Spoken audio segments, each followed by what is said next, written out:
सर्वांना नमस्कार. सर्वप्रथम मी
सर्वप्रथम ते आपल्यापैकी आपल्या परिवारातले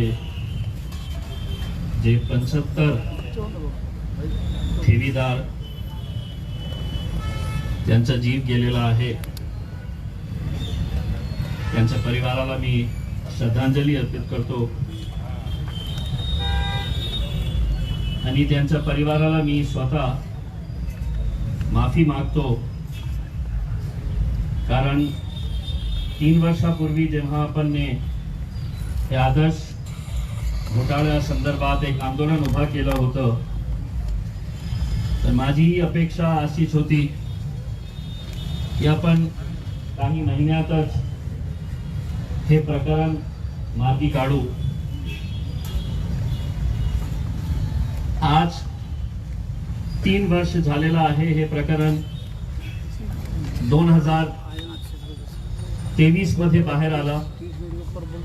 त्याच्यानंतर जे कानूनी कारवाई आपल्याला करायला होती, पोलीस कंप्लेंट रजिस्टर केल्यानंतर MPID च्या मार्फत याच्या सगळे प्रॉपर्टीज विकून आपल्याला पैसे कशा मिळतील. ऑगस्ट 2024 ला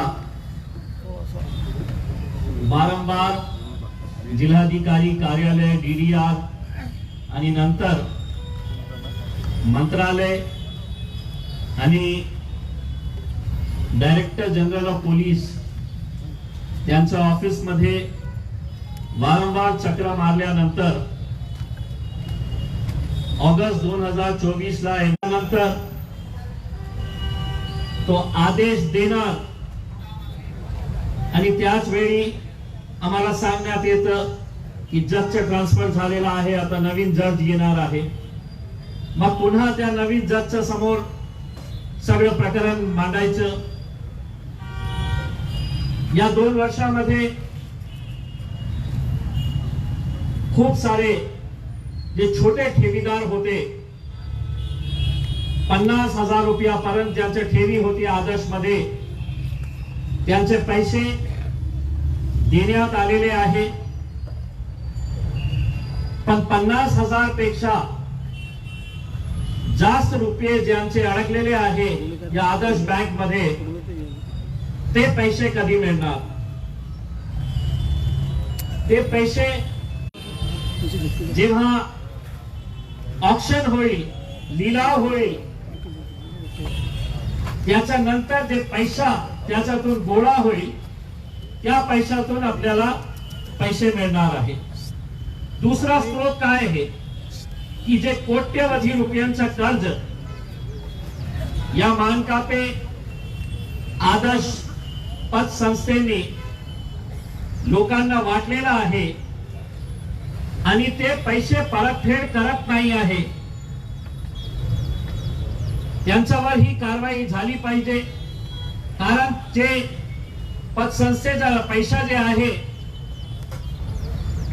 जे लोकांनी कर्ज म्हणून घेतलेला आहे आणि परतफेड करत नाही, जोपर्यंत पैसा मिळणार नाही तोपर्यंत आपल्यापर्यंत पैसा पोहोचू शकणार नाही. आता वारंवार आम्ही कृती समिती, आमची सगळी महिला मंडळी वारंवार डीडीआर ऑफिस मध्ये जाऊन, बारिश आएगी तो किसी ने उठना नहीं है, सबको डट के बैठना है. डीडीआर ऑफिस, कलेक्टर ऑफिस वारंवार चक्रा मारून काय परिस्थिती आहे, कधी मिळणार आमचे पैसे, एक प्रश्न की मिळतील का आपले पैसे, मिळणार का आपले पैसे, मग मिळणार तर कधी मिळणार. तुम्ही उत्तर काय देत मला माहित नाही आहे, पण एकदा पुन्हा माझा उत्तर ऐकून घ्या.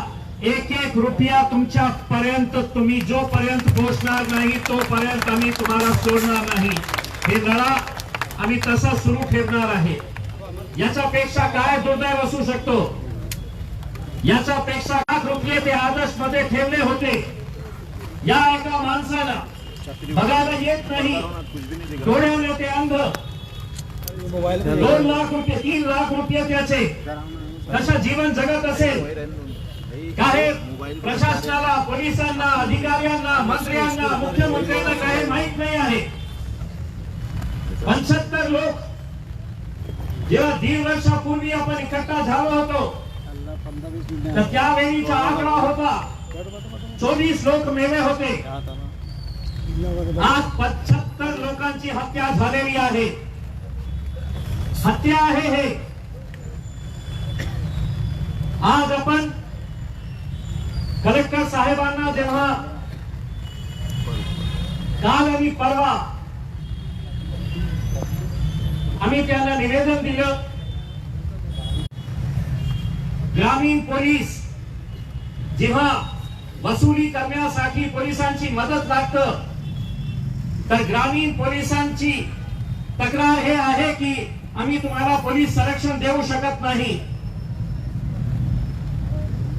आम्ही कलेक्टर साहेबांना सांगितलं की ग्रामीण पोलिसांचेही प्रतिनिधीला इथे बोलवा. 75 लोक मरणं हे काही सोपी गोष्ट नाही आहे. 1 महिन्याचा टाइम देत आहे महाराष्ट्र सरकारला. 31 जुलै पर्यंत याच्या बाबतीत कारवाई झाली नाही तर पुढचं आंदोलन जे आहे खूप उद्रेक होणार आहे. त्याच्यामध्ये उद्रेक होणार आहे. आता शांत काही थाली वाजवणार नाही. एका महिन्यानंतर तुमच्या हे असतील आणि आमचा मुक्का असतील. किती वेळ थांबायचं, किती काळ थांबायचं. 90 वर्षाचे 80 वर्षाचे लोक काय वाट बघत आहे की नाही, यांचा वाली कोणी नाही आहे, कोणीही यांच्या बाबतीत बोलणार नाही, लढणार नाही. मेले तर मरू द्या त्यांना. मला या गोष्टीचा जजच्या समक्ष उभे राहून, कोर्टामध्ये उभे राहून मी या कोर्टाला हे सांगितलं की आज 3 वर्षामध्ये का असं होत आहे की प्रॉपर्टी आहे, इतकी प्रॉपर्टी आहे या मानकाप्याची की सरकारने निर्णय घेतला तर 8 दिवसामध्ये ते प्रॉपर्टी ते विकू शकता. 10 दिवसामध्ये तुमचा पैसा तुम्हाला परत मिळू शकता. पण नाही, कोण बोलणार. विधानसभेमध्ये आलतू फालतू चर्चा सुरू आहे। हे लोकांची आठवण तुम्हाला फक्त निवडणुकीचा वेळ येईल। मग हे हिंदू, हे मुसलमान, हे दलित, हे मराठा, हे ब्राह्मण, हे ओबीसी हेच करायचं। माझ्यावरही अशा प्रकारचे आरोप करण्यात आले होते। मी माझा जेव्हा पराभव झाला होता खासदारकीचा नंतर आमदारकीचा, त्यावेळी सुद्धा मी सांगितलं होतं की हे पराभव झाला असेल, पण जोपर्यंत तुमचा पैसा मिळणार नाही तोपर्यंत मी तुमची साथ सोडणार नाही। आणि आजही मी माझ्या वक्तव्यावर ठाम आहे। मी हे खरी गोष्ट आहे की महाराष्ट्राच्या अनेक जिल्ह्यामध्ये लोक माझ्याकडे येतात आणि विनंती करतात की साहेब आमचे पैसे आम्हाला कधी मिळणार, तुम्ही आमचाही लढा तुमच्या हातात घ्या। बघा या शहरामध्ये अजंता कोऑपरेटिव्ह बँक चेअरमॅन साहेब बाहेर आलेले, मलकापूर बँकेचे चेअरमॅन बाहेर मस्त आरामची जिंदगी या बीडच्या ते कुठे ना सगळे प्रयत्न केले तर आम्ही त्याला बाहेर येऊ दिलं नाही। हे आताच आहे काय त्यांनी प्रयत्न नाही केले, मोठे मोठे वकिलांना लावले की नाही मला बाहेर पडायचे आहे, बाहेर यायचं आहे। अरे तू आज त्यांचे पैसे दे, उद्या मी तुला बाहेर काढतो।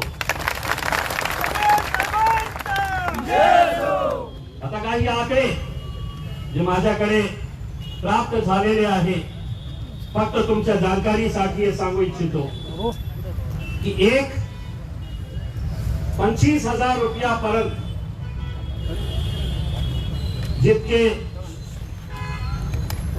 लोकांना पैसे देण्यात आलेले आहे ते 23,500 ठेवीदारांना ज्यांच्या ठेवी 25,000 पर्यंत होता त्यांना त्यांचे पैसे मिळालेले आहेत। 25,000 ते 50,000 ज्यांचे ठेवी होतं त्यांना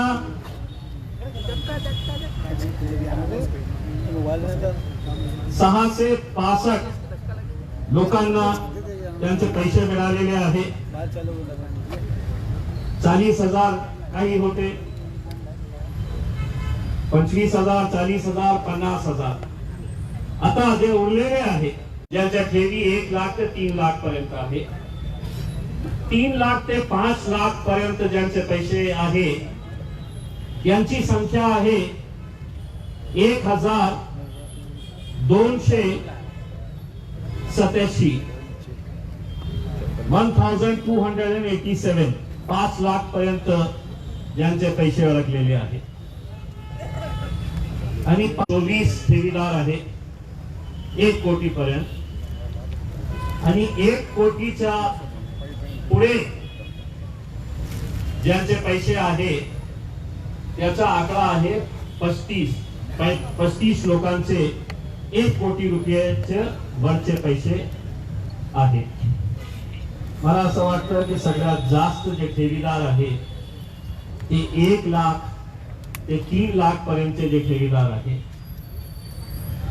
आणि त्याच्यानंतर जेव्हा ते केस रजिस्टर करण्यात आलं होतं पोलिसांनी ते सगळ्या गाड्या जप्त केले होते। फॉर्च्युनर सारखी गाडी मोठी मोठी मानकापे साहेब होते, त्याला वाटलं असेल कोण माझा काय वाकडा करणार, त्यांनी कधी भेटलेच नाही होते मला। तर त्या 5 गाड्या ते ताब्यात घेतल्यानंतर ते गाड्या कुठे आहे DDR ला विचारलं, काकडे साहेबांना विचारलं तर कळतं एक गाड़ी इधर है, एक गाड़ी उधर है, बाकी गाड़ियां किधर है। म्हणजे ते भंगारामध्ये ठेवलेली आहे ते गाड्या। ते पैसे आले असते 1 कोटी रुपयाही का होईना, आपण कमीत कमी किती लोकांना 1-1 लाख रुपया दिले असतं त्याच्यामधून? 100 लोकांना दिलं असतं. पण प्रक्रिया एक शिष्टमंडळ तुमच्यापैकीच एक 10 लोकांना, कारण आपले जे पोलीसवाले आहे ना त्यांनी सांगितलं, पोलीसवाल्यांनी मला सांगितलं की ते विभागीय आयुक्त कार्यालयामध्ये जसं झालं होतं तसं तर नाही होणार ना. इतक्या पोलिसांनी मला फोन केलं आणि ते वारंवार एकच प्रश्न, मी म्हटलं तू का तेरे अच्छे भी आएंगे बाबा. आणि आपण 6-7 तास तिथे आंदोलन केले, आपल्यावर आसू गॅस सोडण्यात आलं होतं, लाठीचार्ज केलं होतं पोलिसांनी. कशासाठी? हे लोक आपल्या हक्काचा पैसा मागण्यासाठी आले होते. तर कशाला तुम्ही इतक्या मोठ्या संख्येने गेले तुमचे पैसे? हेच त्यांचं सांगण्याचा अर्थ होता. पण आपण इथे लढा दिला. आजही आपण इथे बसा, 10 लोक आपल्यापैकी ठरवण्यात आलेले आहे. आम्ही निर्णय हे घेतला की जे सगळ्यात जास्त वयोवृद्ध लोक आहेत त्यांना कलेक्टर साहेबांच्या समोर आपण उभे करू. नाहीतर सगळ्यांची इच्छा अशी असती की मुझे भी लेकर जाइए, लेकिन हम भी इन अधिकारियों को बताएंगे कि तुम्हारा भी बुरा बाप हो सकता है. तुम्हारे बुरे बाप को, तुम्हारी बुरी माँ के साथ अगर ऐसा कोई हुआ चले गए तो तुम क्या करे होते. मग आम्ही 6 महिलांना आणि 4 पुरुष जे वयोवृद्ध आहेत यांना घेऊन आम्ही कलेक्टर साहेबांकडे जाणार आहे. ते काय बोलतील मी परत येऊन तुम्हाला हे सगळं सविस्तर सांगतो. पण एक गोष्ट लक्षात ठेवा, आता शेवटची तारीख कोणती? 31 जुलाई. 1 महीने के बाद 31 जुलाई के बाद एक हिंदी में कहावत है, अगर घी सीधी उंगली से नहीं निकल रहा है तो उंगली, हाँ बाबू की उंगली तो पहले से टेढ़ी हो चुकी है. हम लड़ेंगे और मुझे पूरा विश्वास है कि लड़ाई हम जीतेंगे. यकीनन जो सिस्टम के खिलाफ हम लड़ रहे हैं वो इतना भ्रष्ट सिस्टम हो चुका है, इतना भ्रष्ट सिस्टम.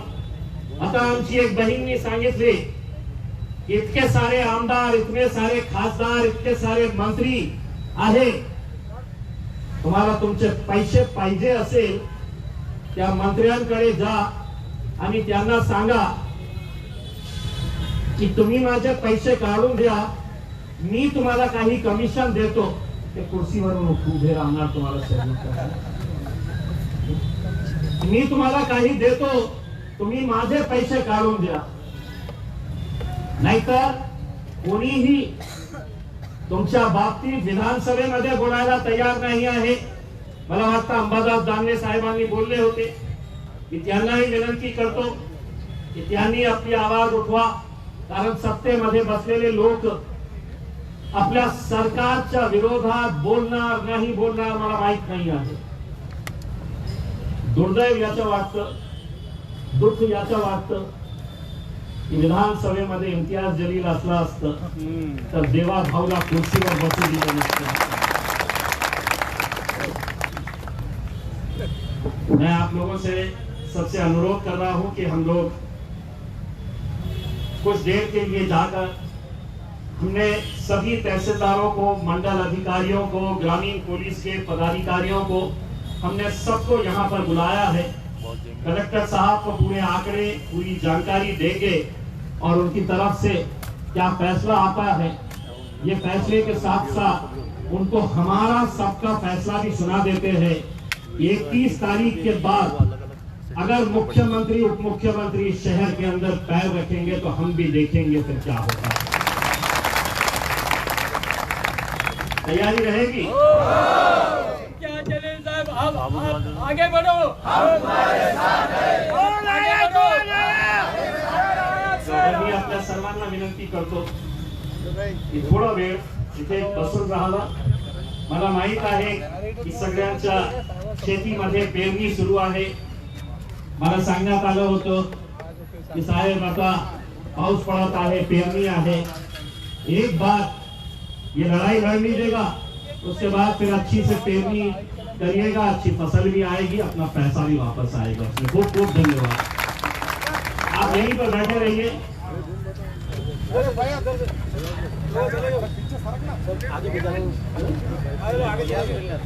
आगे